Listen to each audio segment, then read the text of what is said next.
Merci, cher collègue. Madame Robert, puis Monsieur Huguenet. Oui, merci, Monsieur le Président, Monsieur le Ministre, mes chers collègues. Alors, c'est vrai que d'abord, je voudrais remercier notre collègue Grosperrin, parce que nous avions un signal très fort en commission d'avoir supprimé cet article. Et le fait de l'avoir rétabli, d'une certaine façon, nous permet d'avoir ce débat.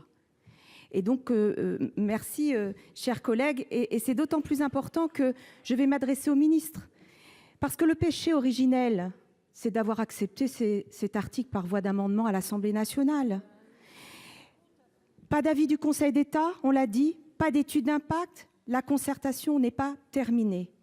Et donc, vous avez accepté, Monsieur le ministre, une écriture tellement imprécise dans la définition de ce nouvel établissement public. D'ailleurs, je salue la nouvelle réécriture. La sémantique est importante quand on parle ou de savoirs fondamentaux ou de socle commun. Et ça, c'est aussi une évolution. Et surtout d'avoir oublié des références, l'intérêt supérieur de l'enfant, le lien avec la communauté éducative, la question du rôle du maire, d'avoir peut-être aussi sous-estimé qu'une telle modification de notre service public de l'éducation nationale allait forcément toucher au cœur même ce qui constitue le rôle, les missions, les fonctions de l'école, mais aussi de leur directeur par voie de conséquence. Et c'est vrai que nous devons être constants et cohérents. Alors j'ai compris, Monsieur Dallier, que tout à l'heure, l'amendement sur le statut des directeurs d'école était un amendement d'appel pour avoir le débat. Donc je vous rejoins.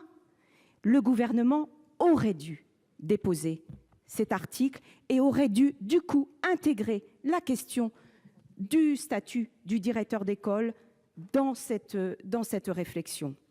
Alors, en réalité, ce dispositif finalement proposé reprend des expérimentations qui sont aujourd'hui à l'œuvre dans beaucoup de territoires.